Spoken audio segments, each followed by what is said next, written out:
In February, devastating flooding swept through eastern Kentucky, leaving entire communities facing unimaginable loss. 15 counties within our diocese received FEMA disaster declarations in the wake of the crisis. Catholic Charities of Lexington has been on the ground from the start, walking with families through emergency response and into long-term recovery. Recently, I visited Janice in Leslie County to refer her to the St. Vincent de Paul House in a Box program to replace the furnishings she lost in the flood. I asked her what it means to her to be able to refurnish her home. It means the world to me because there's no way I can afford to buy it. And you did receive FEMA funding. Yes, I did. I thank God for FEMA. Everybody puts FEMA down, but they have really helped me. Mm-hmm. But you've spent all that on your repairs for the home. Yeah. So that doesn't leave any funds to help refurnish the house? No, it doesn't even leave funds to help pay my son for doing the work. We lost all of our beds, washer, dryer, refrigerator, freezer, air conditioning. It got in the air conditioning and the heat pump. We went out in the backyard just to see how bad it was. And the whole backyard looked like a river. And I told him, I said, we need to get out of here. We held on until when I seen it bust over that little incline there, I seen it come over that and I said, that's it, get your stuff and get out of here. So the time we could grab a few things and get out of here, it was already in the yard and we had to wait out and go up the driveway there to that garage on the hill and stay there until we could get the rescue. So you guys lost 2 cars? Lost 2 cars. My grandson, he was cold and wet and worried about the flood would be like it was in Noah's days. The water got in that building. It got in the building in the backyard. And I stood up there on the mountain and watched it and just cried. Kentucky Emergency Management contacted us about Joanne, also in Leslie County. Her home burned down after floodwaters reached the electrical panel in her basement. And in the basement was all burning and me sitting in it, and I didn't know it. I thought it was coming from the wood burner I had. Yeah, and I had to go to a back porch that was down here, throw 2 cats off, come back, get my 4 dogs, bring my vehicle out here with my dogs, and look back, it was coming through the window. Joanne's FEMA application is still pending. For now, she is living in a camper that she already owned. We were contacted because the camper needed several repairs.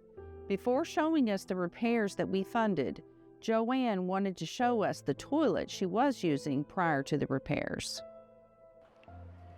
And I was dreading the snakes out here. This was my bathroom before you guys helped me.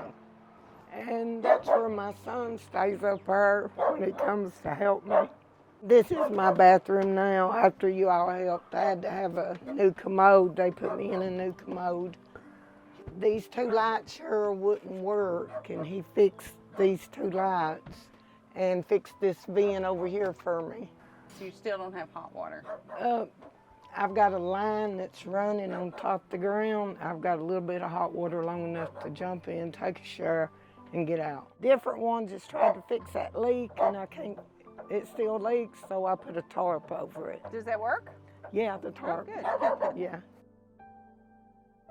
Catholic Charities is providing a new water heater, and we're working to find a group to build a roof to go over her camper. Less than 7 weeks after the February floods, another disaster struck. On April 2nd, severe storms swept across Kentucky, causing even more destruction. So far, 6 more counties within our diocese have approved FEMA declarations. In Frankfort, the Kentucky River reached near record levels, causing mandatory evacuations and widespread damage. Yayo, Maria, and their 4 children lost all their belongings except a couple metal bed frames. They also lost about 50 of their 75 chickens and a dog. We still not clean because the insurance have to come and clean it up, or we the only want to clean up everything, the stuff, our stuff. Okay. So the insurance need to come and take it all apart. But the insurance only take care of the house, fix it back again. Right. They won't replace any of your things. No. The water, when I come home, it was outside, it's right over here. Wow. Then it stay and come down. The next day over here, stay for a couple of days. Just leave the mark. There's the mark right there. Yeah. You can see it over there more. And then how long did it take for it receded out of the house? I think like 4 days. 4 days. Yeah, 4 days. Yeah, we lost everything. Patrick and Wilma also live with their 2 children in Franklin County. Catholic Charities provided gas cards to Yayo, Patrick, and 30 other families, several of whom are transporting their children across county lines to school due to their need for temporary housing. I'd come home, I got home about 9 o'clock at night, and the water was already in the basement, and it was still raining. So we come back, it was already coming Inside up to the the house. porch, and coming inside. And we couldn't really get to the house. They had, the road was blocked off. It was in the house for, I think, about 3 days or so. I came back in, and there's a board that had broke off there. It was like literally inches below the floorboards at that point. And of course the basement was completely full. Still. Yeah. The water was pretty much right over the windowsill in here. We had actually just finished paying it off and was getting ready to start homeowners insurance and all that. And in the transition, it flooded. So before we could, after the renter's insurance, cancel it because we were going to start the homeowners insurance. Yeah, in a couple weeks in between. Wow. I was like, well, at those odds, we should win the lottery, So I had to literally scrape this floor with a shovel. It was a lot of fun. And get my parts for the electric service. We're gonna have to replace, I guess, the entire service and all the electric on the First floor. Yeah. Because anything that was Did it get underwater- into the electrical panel? Not in the panel, but it was over the meter and the wires going to the panel. So the way they're doing it, if it's over, you have to pretty much, anything that had water over it has to be completely replaced. So that's the service wires, the meter, the wires and pipe going to the panel. And if you replace that, then they're gonna have to inspect the panel. So it has to be a new panel and new wires. So you're going to and have to everything. rip out quite a bit of wall just to redo all the electric. Yeah, oh yeah. Catholic Charities of Lexington is committed to walking with these families, not just in the days after disaster, but through the long, often difficult road to recovery.